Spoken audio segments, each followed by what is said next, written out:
a criação dos céus e da terra e de tudo o que neles há. No princípio criou Deus os céus e a terra. A terra, porém, estava sem forma e vazia. Havia trevas sobre a face do abismo, e o Espírito de Deus pairava por sobre as águas. Disse Deus: haja luz, e houve luz. E viu Deus que a luz era boa, e fez separação entre a luz e as trevas. Chamou Deus a luz dia, e as trevas noite. Houve tarde e manhã, o primeiro dia. E disse Deus: haja firmamento no meio das águas, e separação entre águas e águas. Fez, pois, Deus o firmamento e separação entre as águas debaixo do firmamento e as águas sobre o firmamento. E assim se fez. E chamou Deus ao firmamento céus. Houve tarde e manhã, o segundo dia. Disse também Deus: ajuntem-se as águas debaixo dos céus num só lugar, e apareça a porção seca. E assim se fez. A porção seca chamou Deus terra, e ao ajuntamento das águas, mares.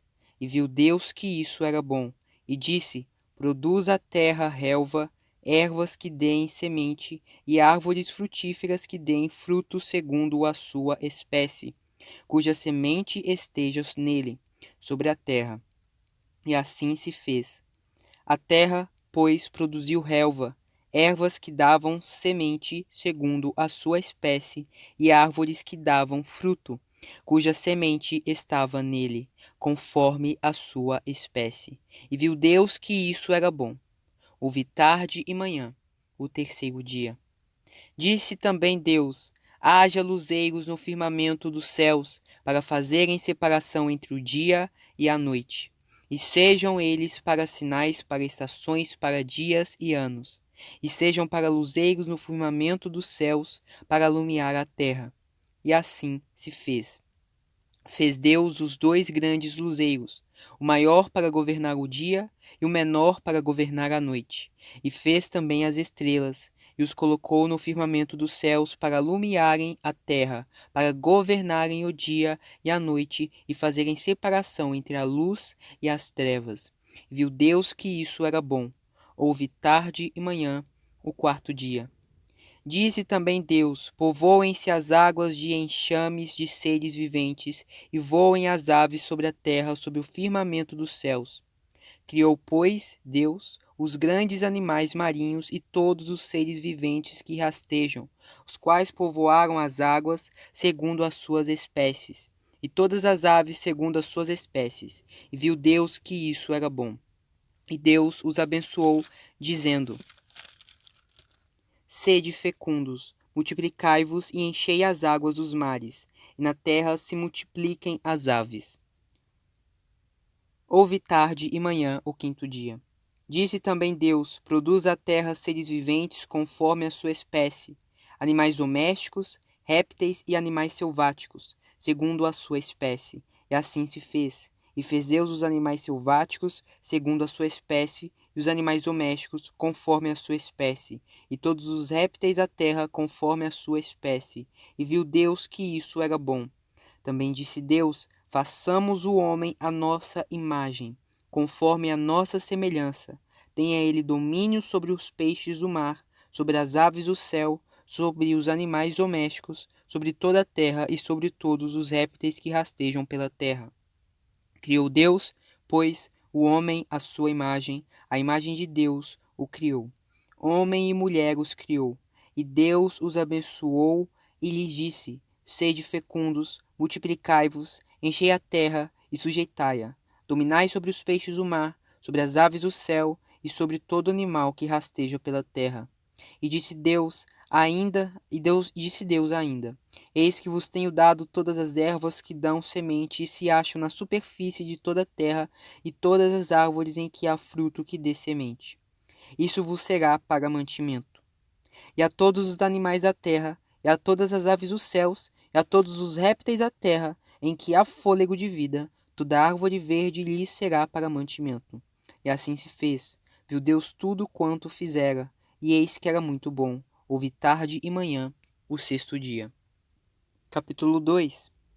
Assim, pois, foram acabados os céus e a terra e todo o seu exército. E, havendo Deus terminado no dia 7º a sua obra que fizera, descansou nesse dia, de toda a sua obra que tinha feito, e abençoou Deus o dia 7º e o santificou, porque nele descansou de toda a obra que como Criador fizera. A formação do homem. Esta é a gênese dos céus, da terra, quando foram criados, quando o Senhor Deus os criou. Não havia ainda nenhuma planta do campo na terra, pois ainda nenhuma erva do campo havia brotado, porque o Senhor Deus não fizera chover sobre a terra, e também não havia homem para lavrar o solo. Mas uma neblina subia da terra e regava toda a superfície do solo. Então formou o Senhor Deus o homem do pó da terra, lhe soprou nas narinas o fôlego da vida, e o homem passou a ser alma vivente. E plantou o Senhor Deus um jardim no Éden, na direção do Oriente, e pôs nele o homem que havia formado.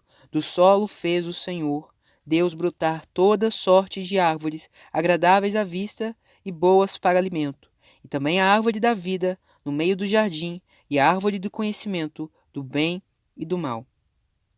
E saía um rio do Éden para regar o jardim, e dali se dividia, repartindo-se em 4 braços. O primeiro chamava-se Pison, é o que rodeia a terra de Ávila, onde há ouro. O ouro dessa terra era bom.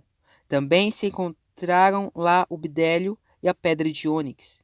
O segundo rio chamava-se Gion, é o que circunda a terra de Cuxi. O nome do terceiro rio é Tigre, é o que corre pelo oriente da Assíria, e o quarto é o Eufrates. Tomou, pois, o Senhor Deus ao homem e o colocou no jardim do Éden para cultivar e o guardar. E o Senhor Deus lhe deu esta ordem: de toda a árvore do jardim comerás livremente, mas a árvore do conhecimento do bem e do mal não comerás, porque no dia em que dela comeres, certamente morrerás. A formação da mulher. Disse mais o Senhor Deus: não é bom que o homem esteja só. Far-lhe-ei uma auxiliadora que lhe seja idônea. Havendo, pois, o Senhor Deus formado da terra todos os animais do campo e todas as aves dos céus, trouxe-os ao homem, para ver como este lhe chamaria. E o nome que o homem desse a todos os seres viventes, esse seria o nome deles. Deu nome o homem a todos os animais domésticos, às aves dos céus e a todos os animais selváticos. Para o homem, todavia, não se achava uma auxiliadora que lhe fosse idônea. Então o Senhor Deus fez cair pesado sono sobre o homem, e este adormeceu. Tomou uma das suas costelas e fechou o lugar com carne. E a costela que o Senhor Deus tomara ao homem, transformou-a numa mulher e lhe a trouxe.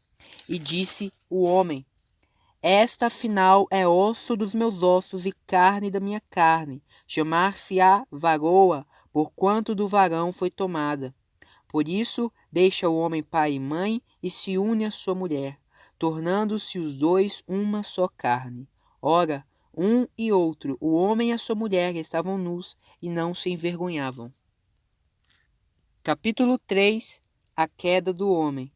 Mas a serpente, mais sagaz que todos os animais selváticos que o Senhor Deus tinha feito, disse à mulher: é assim que Deus disse: não comereis de toda a árvore do jardim? Respondeu-lhe a mulher: do fruto das árvores do jardim podemos comer, mas o fruto da árvore que está no meio do jardim, disse Deus: dele não comereis nem tocareis nele, para que não morrais. Então a serpente disse à mulher: é certo que não morrereis, porque Deus sabe que no dia em que dele comerdes, se vos abrirão os olhos, e como Deus sereis conhecedores do bem e do mal. Vendo a mulher que a árvore era boa para se comer, agradável aos olhos, e árvore desejável para dar entendimento, tomou-lhe do fruto e comeu, e deu também ao marido, e ele comeu. Abriram-se então os olhos de ambos, e percebendo que estavam nus, coseram folhas de figueira e fizeram cintas para si. Quando ouviram a voz do Senhor Deus, que andava no jardim pela viração do dia, esconderam-se da presença do Senhor Deus, o homem e a sua mulher, por entre as árvores do jardim. E chamou o Senhor Deus ao homem e lhe perguntou: Onde estás? Ele respondeu: Ouvi a tua voz no jardim, e porque estava nu tive medo e me escondi. Perguntou-lhe Deus: Quem te fez saber que estavas nu? Comeste da árvore de que te ordenei que não comesses? Então disse o homem: A mulher que me deste por esposa, ela me deu da árvore e eu comi. Disse o Senhor Deus à mulher: Que é isso que fizeste? Respondeu a mulher: A serpente me enganou e eu comi. Então o Senhor Deus disse à serpente: Visto que isso fizeste, maldita és entre todos os animais domésticos e o és entre todos os animais selváticos. Rastejarás sobre o teu ventre e comerás pó todos os dias da tua vida. Porém, inimizade entre ti e a mulher, entre a tua descendência e o seu descendente. Este te ferirá a cabeça e tu lhe ferirás o calcanhar. E a mulher disse: Multiplicarei sobremodo os sofrimentos da tua gravidez, em meio de dores darás à luz filhos. O teu desejo será para o teu marido, e ele te governará. E a Adão disse: Visto que atendeste à voz de tua mulher e comeste da árvore que eu te ordenara, não comesses, maldita é a terra por tua causa. Em fadigas obterás dela o sustento durante os dias de tua vida. Ela produzirá também cardos e abrolhos, e tu comerás a erva do campo. No suor do rosto comerás o teu pão, até que tornes a terra, pois dela foste formado. Porque tu és pó, e ao pó tornarás. E deu o homem o nome de Eva à sua mulher, por ser a mãe de todos os seres humanos. Fez o Senhor Deus vestimenta de peles para Adão e sua mulher e os vestiu. Então disse o Senhor Deus: Eis que o homem se tornou como um de nós, conhecedor do bem e do mal. Assim, que não estenda a mão e tome também da árvore da vida, e coma e viva eternamente. O Senhor Deus, por isso, o lançou fora do jardim do Éden, a fim de lavrar a terra de que fora tomado. E expulso o homem, colocou querubins ao oriente do jardim do Éden, e o refulgir de uma espada que se revolvia, para guardar o caminho da árvore da vida.